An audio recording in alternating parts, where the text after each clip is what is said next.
Huwag kang sumakay sa kotse, sigaw ng maliit na mahirap na batang babae sa bilyonaryo. Lumalabas na si Maya, 7 taong gulang, ay hindi nakikita ng abalang lungsod. Pero nakikita niya ang lahat.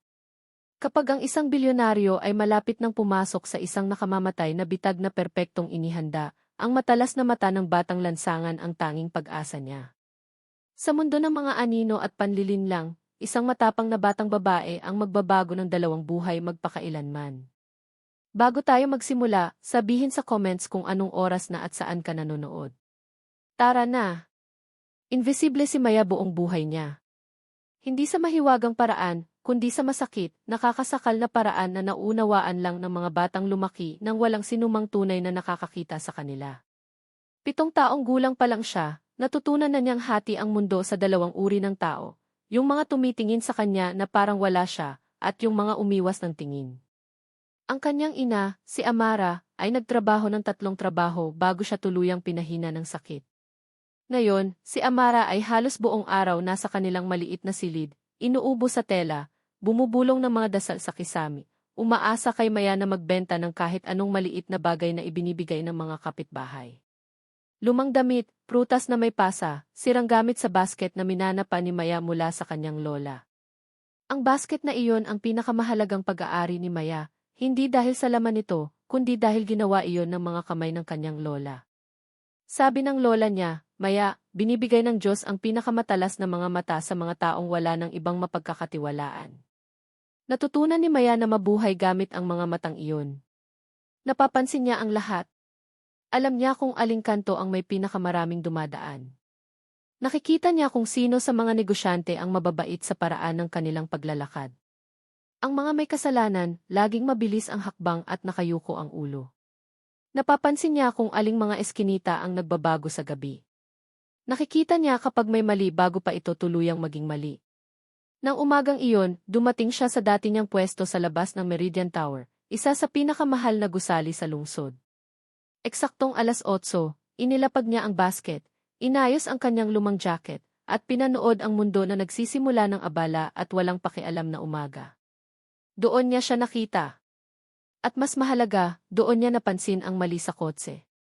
Si Marcos Hale ay isang taong kilala sa mga pahayagan, pero ang mukha ay nanatiling malinis sa kayabangan. 41 taong gulang, self-made, tagapagtatag ng kumpanya ng malinis na tubig na nagdala ng inuming tubig sa 11 bansang mahirap. Mahal siya ng kanyang mga empleyado. Respeto ang binibigay ng kanyang mga karibal. Tinawag siya ng AAC team na bilyonaryong may konsensya. Pero kahit ang mga may konsensya, may kaaway. Lumabas siya ng Meridian Tower eksaktong 8:14 na ng umaga. May hawak na briefcase, suot ang navy suit, at ang isip niya ay nakaikot na sa agenda ng araw. May board meeting sa 9:00, tawag sa ministro ng Lagos sa 11:11, at tanghalian kasama ang anak niya sa 1:00. Hindi pa siya nakalampas ng isang tanghalian, kasama ang anak sa loob ng 4 na taon, mula nang pumanaw ang ina nito. Ang tanghalian na iyon ang nagpapanatili sa kanya bilang tao. 2 bodyguard niya, sina Derek at T, ay nasa magkabilang gilid. Si Derek, mas matanda, malapad, kalbo, hindi mabasa sa likod ng salamin. 30 taon ng karanasan sa seguridad nakaukit sa kanyang tindig. Si E, mas bata, mabilis, tinitingnan ang relo para kumpirmahin ang oras ng kotse. Nandoon na ang itim na sedan, nakaparada, umaandar ng maayos sa gilid. Lahat ay mukhang tama. Sinuri ni Derek ang kotse, tiningnan ang plaka, tumango. Nagsimula silang maglakad. Doon kumilos si Maya. Hindi siya nag-isip. Kumilos ang katawan bago pa ang isip. Ang boses ng kanyang lola umalingaw-ngaw, kapag sumisigaw ang bituka mo, anak, makinig ka bago pa makipagtalo ang utak. Lumapit siya sa landas ng lalaki, tumama ang pulang sinag ng araw sa buhok nito, at itinaas ang kamay, palad na kaharap, daliri nakabuka. Ang universal na wika ng huwag kang sumakay. Ang boses niya, puno ng apurahan, mataas at desperado, tumago sa ingay ng lungsod na parang talim. Lahat ng ulo ay napalingon. Tahimik si Marcos sandali. Tama ang lola mo, sabi niya. At ngayong araw, ang matalas mong mga mata ay nagligtas ng isang buhay. Huminto siya. Siguro 2. Tumingin si Maya sa kanya ng patagilid. Sa'yo at kanino pa? Naisip ni Marcos ang board meeting na dapat niyang puntahan. Ang tanghalian kasama ang anak niya sa alauna, ang tanghalian na hindi niya kailanman pinalampas. Naisip niya ang isang batang babae na lalaki ng walang ama at kung gaano kalapit iyon sa pagiging totoo. Sa akin, sabi niya, at sa anak kong babae. Tinanggap iyon ni Maya. Pagkatapos ay kinuha niya ang basket at tumayo nang may natatanging dignidad ng mga batang nakaligtas sa mga bagay na hindi dapat nilang pinagdaanan. Inilahad niya ang kamay pormal, tiyak. Nakipagkamay siya. Salamat Maya, sabi ni Marcos.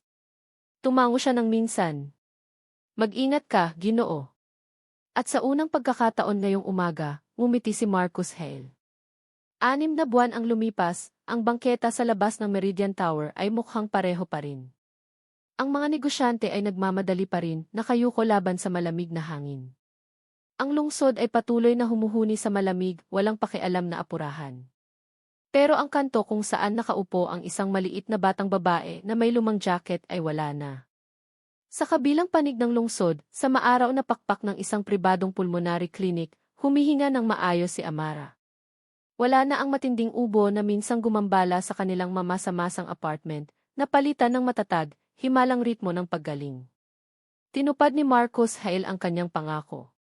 Walang kamera, walang press release, walang AV spin, tanging tahimik, ganap na pagtupad ng isang pangako.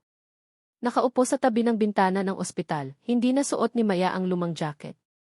May hawak na siyang sketchbook sa kanyang kandungan sa halip na basket ng lola. Ngunit may mga bagay na hindi nagbago. Patuloy pa rin siyang tumitingin sa mundo ng walang kurap. Napapansin niya ang ritmo ng mga yapak ng nurse, ang paraan ng pag-init ng liwanag ng hapon sa mukha ng ina niyang natutulog, at ang eksaktong tono ng tawa ng anak ni Marcos tuwing linggo kapag bumibisita. Matalas pa rin ang kanyang mga mata. Pero sa unang pagkakataon sa kanyang buhay, hindi siya naghahanap ng panganib. Basta tumitingin lang siya. May mga anghel na nagsusuot ng lumang jacket.